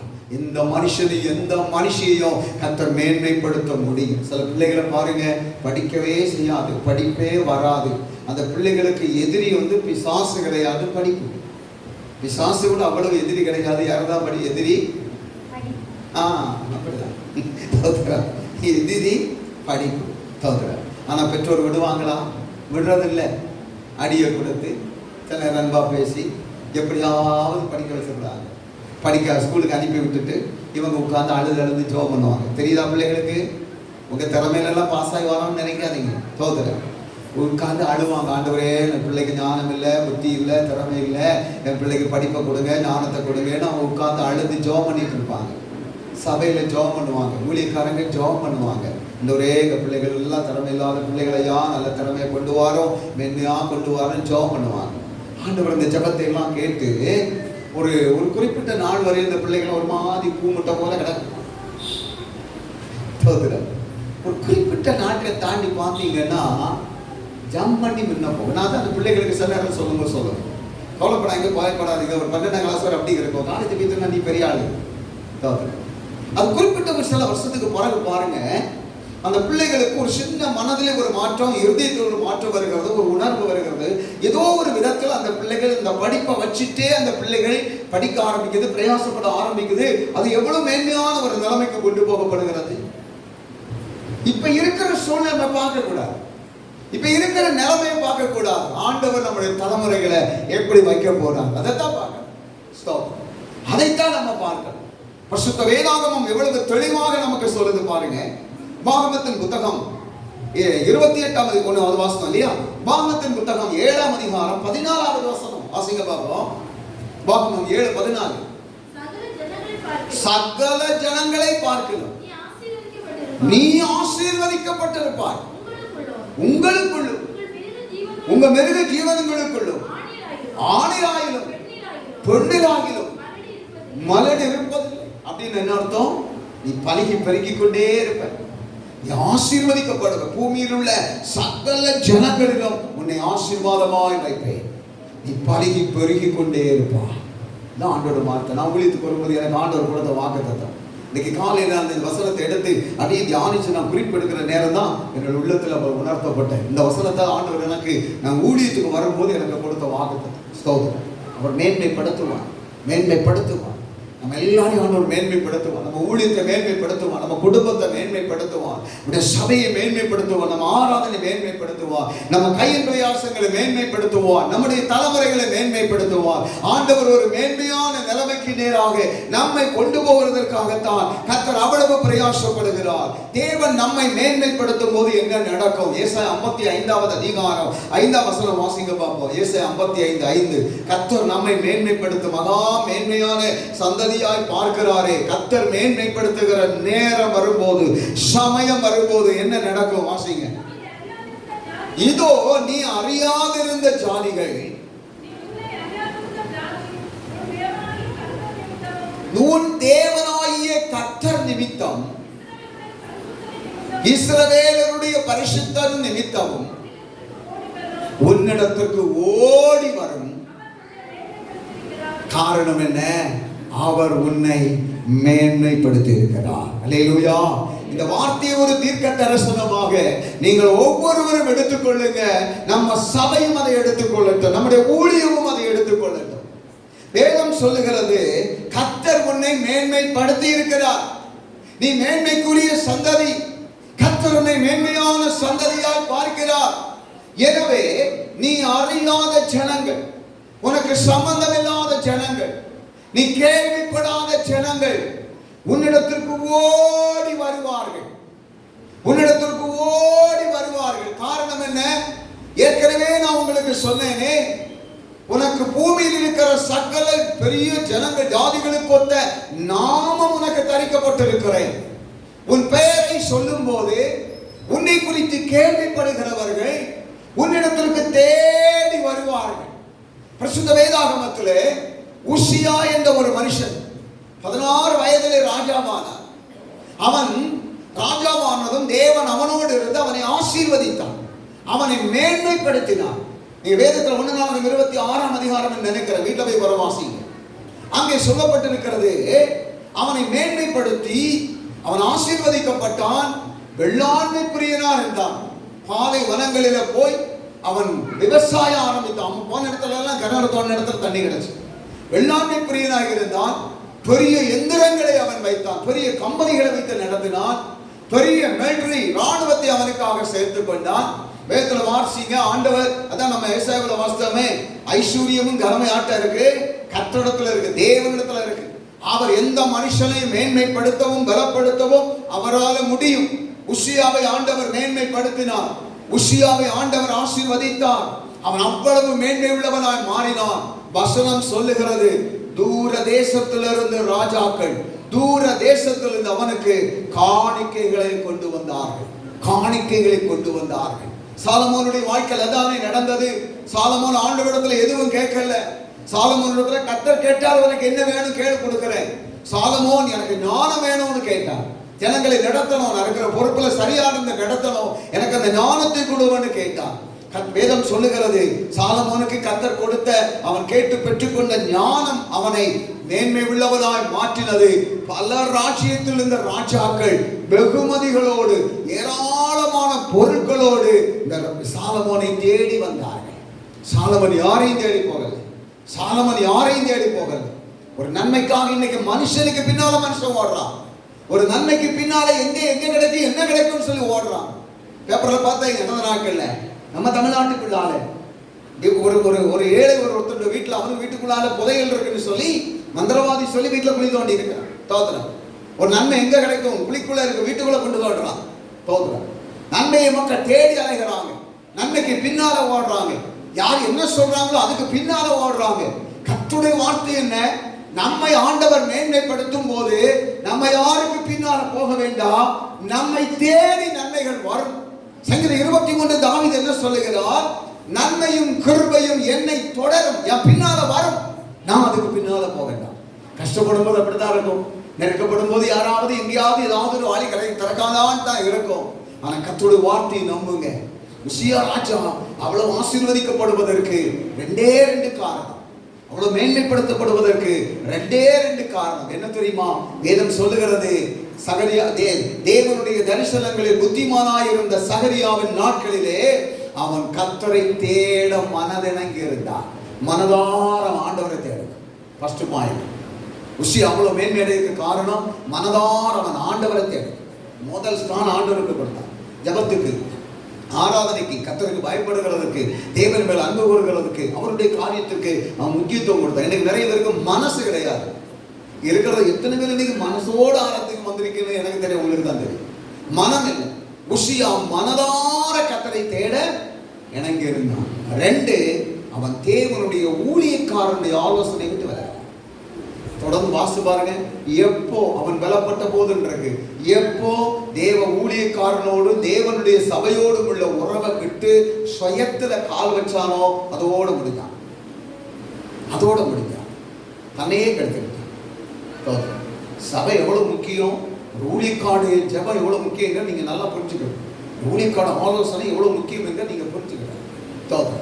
அவர் செய்த 2 காரியம். தேவனுடைய தரிசனங்களில் புத்திமானாயிருந்த தரிசனமுள்ள ஊழியக்காரன் எதிர்காலத்தை குறித்து தான் ஆலோசனை கொடுப்பான். தரிசனமுள்ள ஊழியக்காரன் இப்ப இருக்கிறதை குறித்து சொல்ல மாட்டான், எதிர்காலத்தை குறித்து தான் தன் ஜனங்களுக்கு ஆலோசனை கொடுப்பான். தோத்திரம். இப்படி செய்தா இப்படி வர வாய்ப்பு இருக்கு, இப்படி செய்தா இப்படி வர வாய்ப்பு இருக்கு, இல்லைன்னா அதுல பின்னால என்ன பாதிப்பு இருக்கும், ஆனால் அது வேண்டாம், இதை செய்யுங்க. அதான் புத்தி உள்ளவன், தரிசனம் உள்ளவன். தோத்திரம். தரிசனம் உள்ள தேவ ஊழியருடைய ஆலோசனை அவருக்கு இருந்தது. அவன் மனதார கர்த்தரை தேட மனம் இணைந்திருந்தான். சாலமோன் ஆண்டவர் மேன்மைப்படுத்த காரணம் என்ன? ஒரே ஒரு காரியம் சொல்லியிருக்கேன்னு தெரியுமா? அவன் தேவன் மேல அன்பு கொண்டான். ஆண்டவர் அவ்வளவா நேசித்தார். எல்லாவற்றை தகப்பன் கோடிக்கணக்கில் சம்பாதிச்சு வச்சிருக்கு. நாங்கள் ஊரடங்கு முன்னால் இல்ல, ஊரடங்கு டைம்ல பிரசங்கம் பண்ணினேன். அந்த உங்களுக்கு ஒரு 8-10 பேர் வந்து அவங்களுக்கு பிரசங்கம் பண்ணேன். Zoom மீட்டிங்லையும் அதை இடத்துல நான் பிரசங்கம் பண்ணேன். தோத்துறேன். ஆண்டவர் தாவீதுடைய வாழ்க்கையை எப்படி ஆசீர்வதித்தார், உன் பிள்ளையை எப்படி, சாலமோனை எப்படி ஆசீர்வதித்தார், ஐஸ்வர்யத்தில் அவருடைய ஐஸ்வர்யம், பொறுமையை குறித்த ஒரு பிரசங்கம் கேட்டீங்களா? பொறுமை, நீடிய பொறுமை, 2க்குள்ள வித்தியாசம் என்னன்னு சொல்லி, பொறுமை எதுல நம்ம பொறுமையா இருக்கணும்னு சொல்லி ஒரே ஒரு பாயிண்ட் பண்ணேன். தேவன் நமக்கு தருகிற ஆசீர்வாதங்களை பெறுறதுக்கு பொறுமையா இருக்கணும்னு பிரசங்கம் பண்ணேன். அதுல எடுத்து சொன்னேன். அப்ப இவ்வளவு ஆசீர்வதித்திருக்கிற, இவ்வளவு ஐஸ்வர்யமாக்கி இருக்கிறார் தாவீதை. தாவீது கர்த்தருக்கு கொடுத்தது எத்தனை கோடி ரூபாய்க்கு மதிப்புள்ள தங்கம், வெள்ளி இதெல்லாம் கொடுத்தாருன்னு அந்த குறிப்பில் எடுத்து சொன்னேன். அந்த அளவை நான் மறந்துட்டேன். பிரசங்க பாயிண்ட் இருக்கும், பிரசங்கம் வச்சிருப்பேன் இருக்கும். அப்போ அவ்வளவு பெரிய பெண்ணடியம் இருக்கு. இருந்த பிறகும் இந்த சாலமோன் வேற எதையும் நேசிக்கல, எல்லாவற்றை விட அவன் ஆண்டவரை நேசிக்க. கர்த்தரை நேசித்து பாருங்க, அவர் மேன்மைப்படுத்துவார், கட்டாயம் மேன்மைப்படுத்துவார். கர்த்தர் மேன்மைப்படுத்த நம்ம வாழ்க்கையிலே ஆசீர்வாதங்கள் பெருகும், ஐஸ்வர்யங்கள் பெருகும். நம்ம வாழ்க்கையிலே ஆண்டவர் கொடுக்கிற மேன்மை, ஆண்டவர் கொடுக்கிற மகத்துவமான அந்த ஆசீர்வாதங்களை ஒருவனும் தடுக்க முடியாது. ஒரே ஒரு மனுஷனை குறித்து சில காரியங்களை சொல்லி தோத்திரம் ஜெபிக்க போகிறோம். தோத்திரம். ஓசியா 13ஆம் அதிகாரம் அதனுடைய 1வது வசனத்தை நீங்க வாசித்து பார்த்தா எப்ராயிமை குறித்து ஆண்டவர் சொல்லுகிறார். எப்ராயிமை குறித்து கர்த்தர் சொல்லுது. எப்ராயிம் கர்த்தரால் மேன்மைப்படுத்தப்பட்டவர். உசியா மேன்மைப்படுத்தப்பட்டது போல தோத்திரம் இன்னும் எத்தனையோ பரிசுத்தவான்களை நான் சொல்ல முடியும். மேன்மைப்படுத்தப்பட்டது போல இந்த எப்ராயிம் மேன்மைப்படுத்தப்பட்டவன். இந்த எப்ராயிமுடைய மேன்மைனா என்ன தெரியுமா? 2 காரியத்தை சொல்றேன். ஒன்று, எப்ராயிம் தன் தாத்தாவுடைய வலதுகையின் ஆசீர்வாதத்தை பெற்றான். இந்த எப்ராயிம் யாரு தெரியுமா? யோசேப்பினுடைய 2வது மகன். யோசேப்பின் 2வது மகன். யாக்கோபுக்கு கண் மங்களா இருக்கு. யாக்கோபு எகிப்துக்கு போனார், யோசேப்புடைய பராமரிப்பில் இருக்கிறார். இப்ப யோசேப்பு என்ன செய்கிறாருன்னா, தகப்பன் மரிக்க போற காலம் வந்துட்டு, இது தெரிந்து 2 பிள்ளைகளையும் கொண்டு அவருக்கு முன்னால நிப்பாட்டி பிள்ளைகளை முழங்கால் போட வச்சுட்டு, அப்பா எங்க பிள்ளைகள் 2 பேர் தான் இருக்கிறாங்க, நீங்க ஆசீர்வதிங்கன்னு சொன்னார். பிள்ளைகள் நல்லா கவனிக்கணும். உங்களை மேன்மைப்படுத்துகிறதுக்கு ஒரு வழி என்னன்னு சொல்றேன். தோத்திரம். மேன்மை என்பது கர்த்தரால வருது, அதுக்கு என்ன செய்யணும்னு சொல்றேன். தோத்திரம். உசியா தோத்திரம் ஆண்டவரை தேடினார், ஊழியக்கான ஆலோசனைக்கு கீழ்ப்படிந்தார். சாலமோன் தேவன் மேல அன்பு கூர்ந்தார். பிள்ளைகளா இருக்கிற நீங்க என்ன செய்யணும்? தோத்திரம். இப்ப யோசேப்பு கொண்டு போய் 2 பிள்ளைகளையும் தோத்திரம் யாக்கோபுக்கு முன்னால நிப்பாட்டி என் பிள்ளைகளை ஆசீர்வதிங்கன்னு சொன்னார். யாக்கோபு என்ன செய்யணும்? வலதுகைக்கு, யாக்கோபுடைய வலதுகைக்கு முன்னால இந்த வலதுகை கீழே மனாசை நிப்பாட்டுறார், இடதுகைக்கு கீழே எப்ராயிமை கொண்டு நிப்பாட்டார். ஆனா யாக்கோபுக்கு கண் பார்வை இல்லை. யாக்கோபுக்கு ஆவியில நல்ல தெளிந்த கண் பார்வை உண்டு. ஆவிக்குரிய பார்வையில கையை இப்படி 2 பிள்ளைகளை தலையில வச்சு ஜெபம் பண்றதுக்கு பதிலா கையை இப்படி மாத்தி வச்சு ஜெபம் பண்ணார். உடனே யோசிப்பு என்ன செய்தாரு? அப்ப அப்படி இல்லை, இந்த கையை இவன் தான் மூத்தவன், இவன் மேல இந்த கையை வைங்கன்னு கையை தூக்கினார். உடனே யாக்கோபு சொல்றாரு, இல்லப்பா எனக்கு தெரியும், அவன் மூத்தவன் தான், எனக்கு தெரியும், தெரிஞ்சுதான் நான் ஆசீர்வதிக்கிறேன்னு சொல்லி கையை எப்படி வச்சு ஆசீர்வதித்தார். அப்ப எப்ராஹிம் யாருன்னா தன்னுடைய தாத்தாவால தாத்தாவுடைய வலதுகரத்தின் ஆசீர்வாதத்தை பெற்றவன்.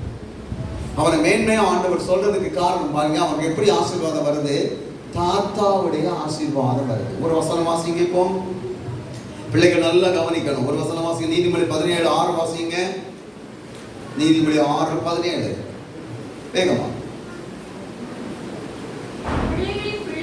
பிள்ளைகளின் பிள்ளைகள் முதியோருக்கு கிரீடம், பிள்ளைகளின் மேன்மை அவர்கள் பிதாக்கள். பிள்ளைகள் மேன்மையிடணும்னா யாரால மேன்மையிடுவாங்க? உங்க தாய், உங்க தகப்பன், உங்க தாத்தா, உங்க பாட்டி. நல்லா புரிஞ்சுக்கணும். நிறைய சகோதரிமார் இருக்கிறீங்க, திருமணம் ஆனவங்களும் இருக்கிறீங்க, ஆக வேண்டியவங்களும் இருக்கிறீங்க. நீங்க பெற்றெடுக்கிற பிள்ளைகள் யார் மடியில வளரணும் தெரியுமா? உங்க தாத்தா பாட்டி மடியில வளரணும். அதுதான் பிள்ளைகளுக்கு மேன்மை.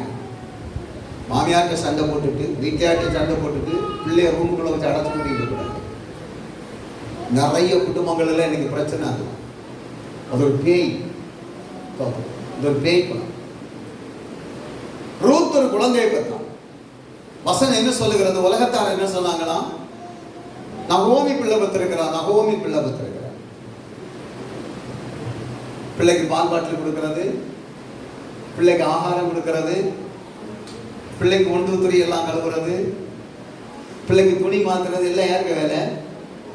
ஒரு அம்மா செய்ய வேண்டிய வேலையெல்லாம் பாட்டி செய்யலாம். பாட்டி மார்க்கிட்டு இருக்கிற பாட்டி மாதிரி செய்றீங்களா? அதனாலதான் மருமக தராம கொண்டு ஓடுறாங்க. நீங்க செய்ய. உலகம் என்ன சொல்லுது? பெத்தது ரூத்து. உலகம் சொல்லுகிறது நகோமிக்கு பிள்ளை பிறந்திருக்கு. நகோமிக்கு பிள்ளை. நகோமி யாரு? பிள்ளைங்க பாட்டி. பிள்ளைங்க பாட்டி. சில பாட்டி மாதிரி இருக்கிறாங்க, பிள்ளைகளை கண்ணிலே காண விட மாட்டாங்க. அது பாட்டி இல்லை, அது ஒரு ஆண். பிள்ளைகள் சின்ன குட்டத்தை கட்ட யார்கிட்ட சொல்லும்? என் பேர உங்களுக்கு தெரியும். நேற்று ராத்திரி ஒரு சம்பவம் நடந்தது. நான் மெசேஜ் ஆயத்தப்படுத்திட்டு இருக்கேன். இவன் உண்டு போய் கிச்சனில் ஏதோ ஒரு சேட்டை பண்ணான். அவன் அப்பா அங்கே இருந்து சத்தம் பண்ண பேச மாட்டான். அவனுக்கு பேச்சு வராது, இன்னும் பேசுறதுக்கு பழக்கம் இல்லை. சில நேரம் சில வார்த்தை பேசுவான், தெளிவாக பேசுவான். ஒற்ற வார்த்தை, தாத்தா என்ன மோனே யா சொல்ல. எல்லாரும் அசந்துட்டோம். ஆச்சரியமா போச்சு. நான் ஓடி போய் அவனை தூக்கி கட்டிட்டு அவனுக்கு முத்தம் கொடுத்தேன். அப்ப அந்த பிதாக்களுக்கு பிள்ளைகள் இருக்கிற உறவை நீங்க பார்க்கணும். அதை தான் நான் உங்களுக்கு சொல்ல வரேன். எத்தனை பிள்ளைகள் நீங்க பெற்றோர் வேதனைப்படுத்துறீங்க? உங்க வாழ்க்கை மேன்மையடையணும்னா உங்க தாய் தகப்பனை வேதனைப்படுத்தாதீங்க. உங்க தாத்தா பாட்டி வேதனைப்படுத்தாதீங்க. நிறைய பிள்ளைகள் சொல்லும், கிழவன் கிடக்கான், கல்வி கிடக்கான். அந்த மேன்மை எப்ப தெரியும் தெரியுமா? அவங்க செத்த பிறகு தெரியும். அவங்க செத்த பிறகுதான் அந்த மேன்மை என்னன்னு தெரியும். ஆண்டவர் ஒரு மனுஷனை மேன்மைப்படுத்த என்னெல்லாம் வழிகளை வச்சிருக்காரு பாருங்க. உசியாவை மேன்மைப்படுத்த 2 வழி ஆண்டார். சாலமோன் மேன்மையடைய அவட்ட ஒரு வழி இருக்கு. இந்த இருக்கிற தலைமுறைகளை குறித்து ஆண்டவர் சொல்லுகிறார், உங்க வாழ்க்கை மேன்மையடையணும்னா நீங்க என்ன செய்யணும்? உங்க பிதாக்களுடைய ஆசீர்வாதத்தை நீங்க வாங்கணும். உங்க பிதாக்கள் மனமாற ஒரே என் பிள்ளை ஆசீர்வதியோன்னு சொல்லணும். ஹிருதயத்துக்குள்ள எப்பவுமே பிள்ளைகளை குறித்த வாரம் அந்த பெற்றோருக்கு வரணும். அந்த விதத்துல பிள்ளைகள் நடந்து கொள்ளணும், அந்த விதத்துல பிள்ளைகள் வாழ்ந்து கொள்ளணும். பிள்ளைகளின் மேன்மை பிதாக்களாக இருக்கிறார்கள். ஸ்தோத்திரம். எப்ராஹிம் அதைத்தான் பெற்றுக்கொண்டார். தாத்தா யாக்கோபு தாத்தாவுடைய ஆசீர்வாதத்தை பெற்றுக்கொண்டார். அதனால என்ன நடந்து தெரியுமா? அவன் மேன்மைப்படுத்தப்பட்டது. எப்படி மேன்மைப்படுத்தப்பட்டான் தெரியுமா? ஒரு வசனத்தை வாசிங்க. ஆதியாகமத்தின் புத்தகம் 48ஆம் அதிகாரம் 20ஆம் வசனம் வாசிங்க. ஆதியாகமம் 48:20 முடிக்க போறேன். இவ்விதமாக அவன் அன்றைய தினம் அவர்களை ஆசீர்வதித்து, தேவன் உன்னை எப்ராஹிமை போலவும் மனாசே போலவும், தேவன் உன்னை எப்ராஹிமை போல மனாசேயை போல ஆக்குவார் என்று இஸ்ரவேலர்கள் உன்னை முன்னிட்டு வாழ்த்துவார்கள் என்று சொன்னார். ஒரு அல்லேலூயா சொல்லுங்க பாப்போம். ஓசியா 13ஆம் அதிகாரம் 1ஆம் வசனத்திலே சொல்லப்பட்டிருக்கிறது, அவன் இஸ்ரவேலில் மேன்மை பெற்றவன் எப்ராயிம். அவன் என்ன மேன்மை பெற்றான்? தாத்தா கொடுத்த மேன்மை ஆசீர்வாதம் மேல இருந்ததுனால இஸ்ரவேல்ல ஒருத்தர் ஆசீர்வதிக்கணும்னா, நாங்க கூட ஒரு பிள்ளைகளுக்கு திருமணம் நடத்திட்டா அந்த திருமணம் முடியும் போது இந்த பிள்ளைகளை முழங்கால் போட வச்சு, புருஷனையும் மனைவியும் முழங்கால் போட வச்சு பரிசுத்த வேதாகமத்திலே ஆசீர்வதிக்கப்பட்ட குடும்ப வாழ்க்கை செய்து மேன்மை அடைந்த அந்த பரிசுத்தவான்களை சுட்டி காட்டி கர்த்தர் விதமாக ஆசீர்வதிப்பாராக என்று சொல்லி அவர்களுக்காக ஜெபம். ஆண்டவரே, இவர்களை ஆபிரகாம், ஈசாக்கு, யாக்கோபின் குடும்பத்தை போல, இஸ்ரவேலை கட்டுவித்த பிதாக்களின் குடும்பத்தை போல உங்களை ஆசீர்வதிக்கும் என்று சொல்லி ஆசீர்வதிப்போம். இது ரொம்ப முக்கியமானது. ஒரு பிள்ளைகள் ஒரு குடும்ப வாழ்வு ஆரம்பிக்கப்படுகிற நேரத்துல ஊழியக்காரங்க கொடுக்கிற ஒரு பெரிய ஆசீர்வாதம் அது. தோத்திரம். இதே போல இஸ்ரவேல்ல சின்ன குடும்பமோ பெரிய குடும்பமோ மொத்த குடும்பமோ ஒருத்தர் ஆசீர்வதிக்கணும்னா என்ன சொல்லுவாங்க தெரியுமா? கர்த்தர் உன்னை எப்ராயிமை போல் ஆசீர்வதிப்பாராக. அப்ப தேவன் எப்ராயிம், ஆண்டவர் ஓசியா 13:1 சொல்றார், எப்ராயிம் இஸ்ரவேலிலே மேன்மைப்படுத்தப்பட்டவன். அந்த மேன்மை எங்கிருந்து வந்தது? தன் தகப்பனாகிய யோசேப்பின் தகப்பன் யாக்கோபிடத்திலிருந்து பெற்றுக்கொண்டான். அது அவனுக்கு ஆசீர்வாதமா இருந்ததுனால அவனுக்கு இருந்த ஆசீர்வாதத்தை போல மேன்மை இஸ்ரவேல்ல வேற யாருக்கும் இல்லை. அதனால இஸ்ரவேலர்கள் வாழ்த்து சொல்லும் போது கர்த்தர் உன்னை எப்ராயிமை போல் ஆசீர்வதிப்பாராக. எப்ராயிம் அந்த மேன்மையானது ஒரு இஸ்ரவேல் ஜனங்களுக்கு ஒரு எடுத்துக்காட்டாக சுட்டி காட்டி சொல்லக்கூடிய அளவுக்கு அவனை ஆண்டவர் மேன்மைப்படுத்தி இருக்கிறார். கர்த்தர் ஒரு மனுஷனை மேன்மைப்படுத்தினா என்ன ஆகும் பார்த்தீங்களா? எப்ராயிமை குறித்து இன்னும் 1-2 காரியம் இருக்கு. ஸ்தோத்திரம். அவன் என்னால் நேசிக்கப்பட்டவன் ஆண்டவர் சொல்றார். என்னுடைய சேஷ்ட புத்திரன் என்று கர்த்தர் சொல்லுகிறார். எப்ராயிம் என் தலையின் பலன் என்று சொல்றார். சங்கீதத்தில் வருது. இதெல்லாம் ஆண்டவர் அப்ப தேவனுக்கு முன்னால எவ்வளவு மேன்மையானவர், எவ்வளவு மகிமையானவர். கர்த்தருக்கு முன்னால, மனுஷனுக்கு முன்னாலேயோ ஜனங்கள் ஆசீர்வதிப்பதற்கு எடுத்துக்காட்டாக சொல்லுகிற ஒருவர். இன்னைக்கு ஆண்டவர் சொல்லுகிறார், ஸ்தோத்திரம், மகா மேன்மையான சந்ததி மனுஷனாய் உங்களை பார்க்கிறேன். தாவீது சொல்லும் போது அவர் சொன்னார், என்ன தாவீதுக்கு என்னென்ன செய்வார், எப்படி இனி நடக்க போன்னு சொன்ன உடனே அவர் சொன்னார், ஆண்டவரே கொஞ்ச காரியம், இதெல்லாம் ஒரு உமா பார்வையில சின்ன காரியம், ஆனால் என்னை மகா மேன்மையான சந்ததியின் மனுஷனாய் பார்க்கிறீரே. முழங்கால் போடுங்க, கண்களை போடுங்க. இந்த காலை நேரத்துல ஒருவேளை நீங்கள் சிறியவர்களா இருக்கலாம், எளியவர்களா இருக்கலாம்.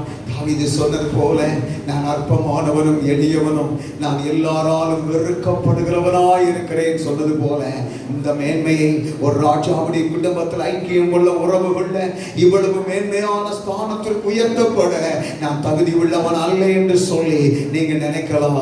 ஆடு மேய்க்கிற தாவீதுக்கு நல்ல வஸ்திரம் இல்லை, நல்ல செருப்பு இல்லை, நல்ல உணவில்லை, நல்ல உறங்குற இடம் இல்லை.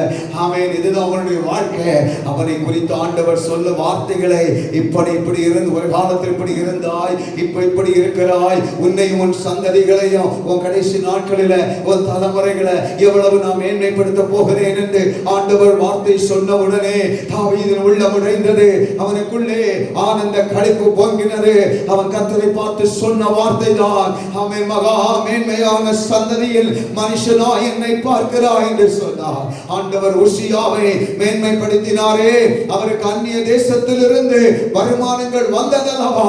கர்த்தர் உன்னை மேன்மைப்படுத்தும் போது நீ அறியாத வழிகளை உனக்காக ஆண்டவர் திறப்பார். நீ சிந்திக்காத இடங்களிலிருந்து உனக்கு நன்மைகள் வரும். நீ எதிர்பார்க்காத இடத்திலிருந்து நன்மைகள் வரும். எத்தனையோ தடவை நீ முயற்சி எடுத்து பிரயாசப்பட்டு தோல்வி அடைந்து இனி இந்த பகுதியில் எனக்கு ஒரு வாய்ப்பும் இல்லை என்று நீ ஒரு தீர்மானம் பண்ணி இருக்கலாம். அந்த இடத்திலிருந்து ஆண்டவர் நீ அறியாத வழிகளை திறக்க என் தேவன் வல்லமை உள்ளவர். நீ சொல்லுவாயா, தேவனே என்னை மேன்மை உள்ள சந்ததியாய் காண்கிறீரே. எத்தனை பேர் விசுவாசிக்கிறீங்க? எத்தனை பேர் விசுவாசிக்கிறீங்க? உங்க வாழ்க்கை மாறும், உங்க நிலைமை மாறும், உங்க பொருளாதார நிலைமை மாறும், உங்க சூழ்நிலை மாறும். கர்த்தர் உங்களை பார்க்கிற விதம் ஒரு மனுஷன் பார்க்கிற விதமாய் பார்க்கவில்லை. கர்த்தர் உங்களை மகா மேன்மையான சந்ததியில் உள்ளவர்களாய் பார்க்கிறார். பூமியிலே உயர்ந்த தலைமுறைகளை உன்னிலிருந்து தோன்றும் என்று கர்த்தர் சொல்லுகிறார். இந்த காலை வேளை விசுவாசிக்கிறவங்க உங்கள் கரங்களை தட்டி, ஆண்டவரே என்னை குறித்து நீ இவ்வளவு மேன்மையாய் வைத்திருக்கிறீரா, என்னையும் என் சந்ததிகளை குறித்து இவ்வளவு மேன்மையான காரியங்களை நீ செய்ய போகிறீரா, அதற்காக உனக்கு நன்றி சொல்ல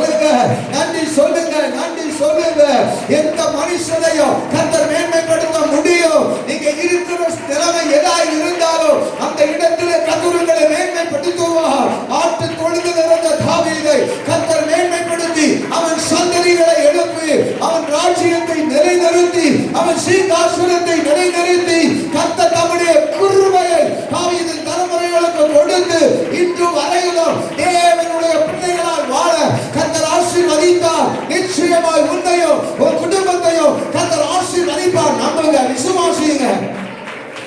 கர்த்தருக்கு நன்றி சொல்லுங்க. எல்லா வாய்களை திறந்து நன்றி சொல்லுங்க. எல்லா வாய்களை திறந்து நன்றி சொல்லுங்க. ஸ்தோத்திரம் பண்ணுங்க, ஸ்தோத்திரம் பண்ணுங்க. ஆமா, பிள்ளைகள் ஸ்தோத்திரம் பண்ணுங்க, பிள்ளைகள் ஸ்தோத்திரம் பண்ணுங்க, ஸ்தோத்திரம் பண்ணுங்க. ஓ ஹalleluya, ஹalleluya, ஹalleluya, ஹalleluya, ஹalleluya. ஆண்டவரே ஸ்தோத்திரம், ஸ்தோத்திரம், ஸ்தோத்திரம், ஸ்தோத்திரம். தேவரே ஸ்தோத்திரம். எல்லாம் ஸ்தோத்திரம் பண்ணுங்க, ஸ்தோத்திரம் பண்ணுங்க. தேவ கிருபை இறங்கி கொண்டிருக்கிறது, தேவ கிருபை இறங்கி கொண்டிருக்கிறது. ஆண்டவர் அநேகரை மேன்மைப்படுத்த போறார், அநேகரை மேன்மைப்படுத்த போறார். நீ எத்தனை வருஷம் துன்பப்பட்டார், நீ எத்தனை வருஷம் மேன்மை அடைய முடியாம கஷ்டப்பட்டார், உனக்கு எதிராக எழுப்பின சத்துருக்கள் இன்றைக்கு அழிக்கப்பட போறாங்க. உன்னை அழிக்க நினைத்தவர்களை கர்த்தர் அழிப்பார். உனக்கு எதிராக எழுப்புகிறவர்களோடு கர்த்தர் யுத்தம் பண்ணுவார்.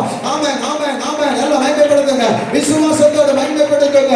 இயேசுவின் நாமத்தினால கர்த்தருடைய ஜனம் மேன்மையடைய முடியாமல் இருக்கிற எல்லா தடைகளும் இந்த பகல் வேளை உடைக்கப்படுகிறதற்காக ஸ்தோத்திரம், ஸ்தோத்திரம். உடபலவா சந்தன பௌட துரபலவா. ஆமென். நல்ல துதிங்க. தேவ கிருபை இறங்கி கொண்டிருக்கிறது, தேவ கிருபை இறங்கி கொண்டிருக்கிறது. ஹalleluya, ஹalleluya. உன் எளிமை மாறும். ஆமென். எல்லாரும் மறக்கப்பட்டு கிடந்து ஒரு அடுப்பு நிலையில் கிடக்கிற அடுப்பு வஸ்திரத்தை போல மறைந்து கிடக்கிற உன்னை கர்த்தர் இந்த நாட்களே புறா சிறகுகளை போல வெண்மையானவர்களால் மாற்றி அநேகரால் அறியப்படுகிற சந்ததியை உன்னிலிருந்து கர்த்தர் உருவாக்குவார். அதை விசுவாசிக்கிறவங்க நல்ல கரங்களை தட்டி கர்த்தரை மகிமைப்படுத்துங்க, மகிமைப்படுத்துங்க. ஹalleluya. பெற்றோரை குறித்து ஆண்டவர் சொல்லுவது, உங்களுடைய கடைசி நாட்களில் நீங்க சமாதானமான வாழ்க்கை செய்வீங்க. ஆமென். கர்த்தர் உங்களுக்கு தாவீதை போல கடைசி காலத்தில் மேன்மையாக ஆண்டவரை மகிமைப்படுத்துகிற வாழ்க்கையை தருவார்.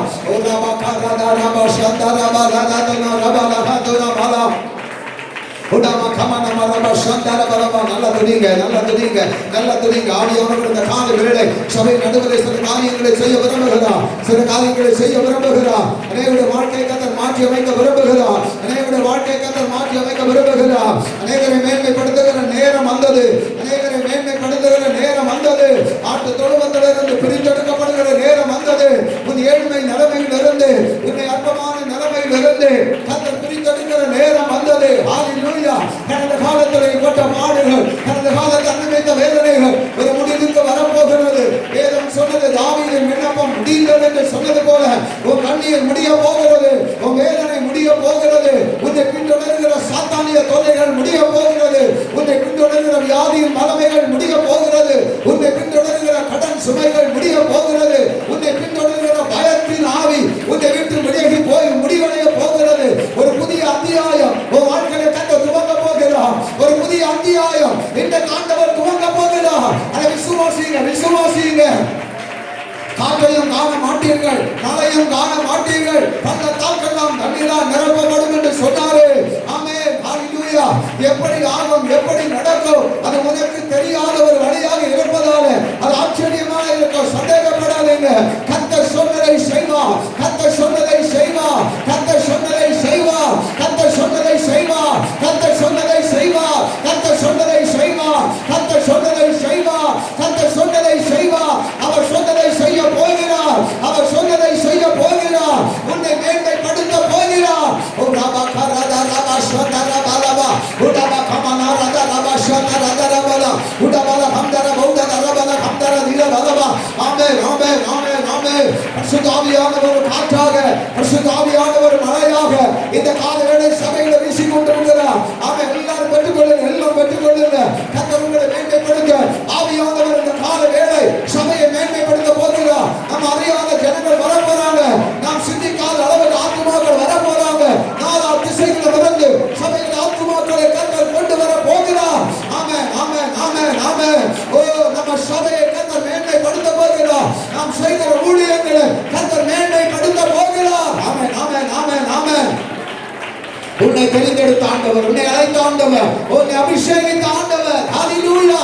இந்த நாட்களிலே ஓ ரபா ஷதர பல ரத ரபலமா மேன்மைப்படுத்த, மேன்மைப்படுத்த, மேன்மைப்படுத்த அவர் சித்தம் கொண்டிருக்கிறார், அவர் சித்தம் கொண்டிருக்கிறார். அவன் சந்தேகப்படாதீங்க. கர்த்தர் சொன்னதை செய்யலாம். நமக்கு தாண்டவர் சொல்லி இருக்கிறார், நம்ம தான் சொல்ல போறோம். என்னை மகா மேன்மையின் சந்ததியின் மனுஷனா பார்க்கிறீரே ஆண்டவரே. அவர் செய்ய போகிறதை சொன்ன உடனே தாவீது விசுவாசத்தோடு சொன்ன வார்த்தை, இன்றிலிருந்து கர்த்தர் நம்முடைய வாழ்க்கை மேன்மைக்குரியதை செய்ய போகிறார். உசியாவை போல கர்த்தரை தேடுகிறதுல குறைபடாதிருங்க. உசியாவை போல தேவ ஆலோசனை, தேவ சமூகம், கர்த்தருடைய வார்த்தைகள் நீங்கள் கவனமாய் கேட்டு அதன்படி செய்யுங்க. சாலமோனை போல அதிகமாய் ஆண்டவரை நேசிங்க, அதிகமாய் தேவனிடத்தில் அன்பு கூறுங்க. பிள்ளைகளே, உங்கள் பெற்றோரை கனம் பண்ணுங்க, உங்கள் வீட்டில் இருக்கிற முதியோர்களை கனம் பண்ணுங்க. கர்த்தர் உங்களை மேன்மைப்படுத்துவா, கர்த்தர் உங்களை மேன்மைப்படுத்துவா. எந்த மனுஷனையும் எந்த மனுஷியையும் மேன்மைப்படுத்தவும் பலப்படுத்தவும் கர்த்தரால் முடியும். மாறாத கிருபை, அசைக்க முடியாத சிங்காசனம். ஓ ஹல்லேலூயா!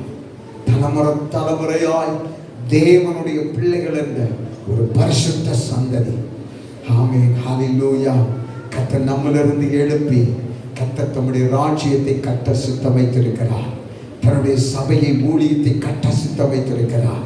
அது நம்ம வாழ்க்கை நடக்கணும், நம்ம தலைமுறைகள் வாழ்க்கை நடக்கணும். 2 கையை ஓசத்துங்க, கர்த்தரை பார்த்து சொல்லுங்க, நான் எவ்வளவு கஷ்டப்படுறப்பா, நான் எவ்வளவு கண்ணீர் வடிக்கிற ஆண்டவரே, என்னை மேன்மைப்படுத்த உங்களால் முடியும். என்னை மேன்மைப்படுத்தும் ஆண்டவரே, என் சந்ததிகளை மேன்மைப்படுத்தும் ஆண்டவரே, என் தலைமுறைகளை மேன்மைப்படுத்தும் ஆண்டவரே. ஓ ஹல்லேலூயா!